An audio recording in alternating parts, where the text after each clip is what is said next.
दोस्तों नमस्कार। आज के इस एपिसोड में हम चर्चा करने वाले हैं कॉटन यानी कपास के बारे में।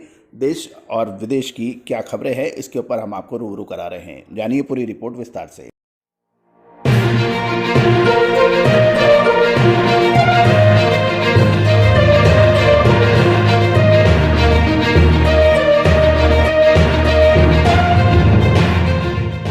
दोस्तों नमस्कार, मैं colonel Ajay, CEO Ajay astro money guru, first global astro finance digital channel से आपसे मुखातिब होता हूँ। आज 20 अक्टूबर सन 2022 खबर निकल के आ रही है कि स्थानीय मंडियों के अंदर धीरे धीरे कपास की अराइवल चालू हो चुकी है, लेकिन जिस तेज़ी से माल आना चाहिए था वो माल नहीं आ पा रहा है, क्योंकि इसका प्रमुख कारण पिछले कुछ दिनों में तेज़ बरसात से कॉटन की अराइवल बाधित हो रही है।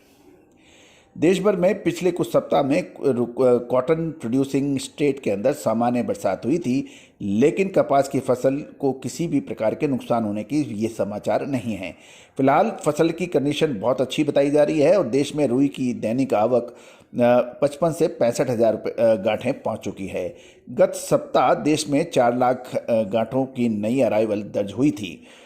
यदि हम ज़्यादातर जिनिंग मिलों की बात करें तो जिनिंग फैक्ट्रियों ने मुहूर्त कर कामकाज चालू किया था, लेकिन डिस्पैरिटी के कारण जिनिंग फैक्ट्रियां अभी कुछ बंद हैं अथवा कामकाज में थोड़ा स्लो डाउन है। कपास की क्वालिटी बहुत अच्छी दिखाई दे रही है और पाइपलाइन खाली होने से कपास की डिमांड धीरे धीरे बढ़ने की उम्मीद लगाई जा रही है।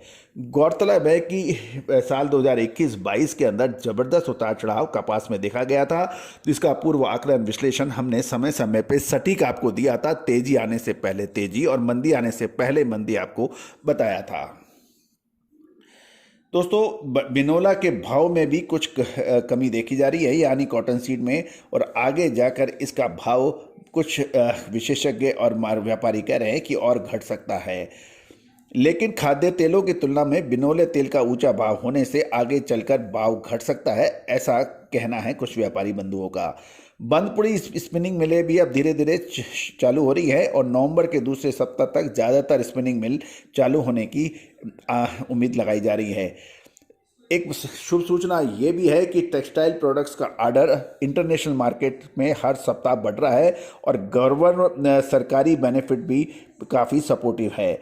न्यूयॉर्क रुई वायदा में 80 का जो भाव चल रहा है वो 80 से 85 सेंट की रेंज में है और फिलहाल 80 सेंट या 75 सेंट बॉटम मानना चाहिए, ये ऐसी धारणा बन रही है। इंटरनेशनल कॉटन ट्रेड में भारत के पास एक बहुत अच्छा मौका है, क्योंकि चालू वर्ष में भारतीय कॉटन की क्वालिटी काफ़ी सुधरी है तथा अमेरिका और ब्रिटेन में चीन के जियांग के कॉटन प्रोडक्ट पर प्रतिबंध लगने से भारत की टेक्सटाइल प्रोडक्ट्स का निर्यात बढ़ने के एक सुनहरा अवसर है। चालू वर्ष में भारतीय रुई के भाव प्रीमियम इंटरनेशनल मार्केट में ऊंचा है। भारतीय रुई का बेसिस फिलहाल 26.55 सेंट है, जो 20 सेंट के नीचे नहीं जाना चाहिए, ऐसा कुछ मार्केट विशेषज्ञों से बात करने पे पता लगा। गत सप्ताह भारतीय रुई का बेसिक न्यूयॉर्क रुई वायदा की तुलना में 26.55 सेंट था, जो उससे पूर्व के सप्ताह में 27.87 सेंट था।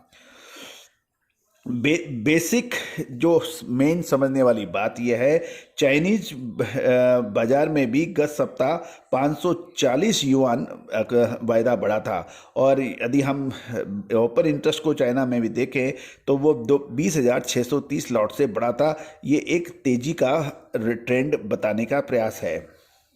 MCX का रुई वायदा भी पिछले सप्ताह 750 पॉइंट घटा था और MCX में ओपन इंटरेस्ट 208 लाट का बढ़ गया है।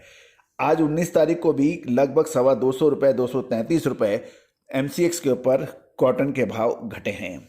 रुई कपास की पाइपलाइन खाली होने के कारण एक महत्वपूर्ण चर्चा ये है कि अब एक बड़ा सवाल ये है, क्या कॉटन में तेजी आएगी या मंदी।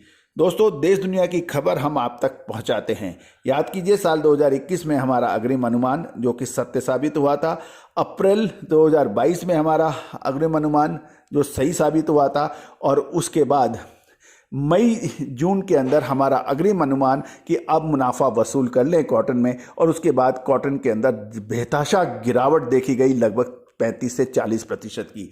आप भी यदि कॉटन यानी कपास के जिनिंग मिल चलाते हैं, जिनिंग फैक्ट्री चलाते हैं, टेक्सटाइल मिल चलाते हैं, सूत, तो इन सब की विशेष जानकारी, विशेष रिपोर्ट के लिए आप संपर्क कर सकते हैं। नंबर स्क्रीन पे दिया गया है। All the very best, good luck, happy trading.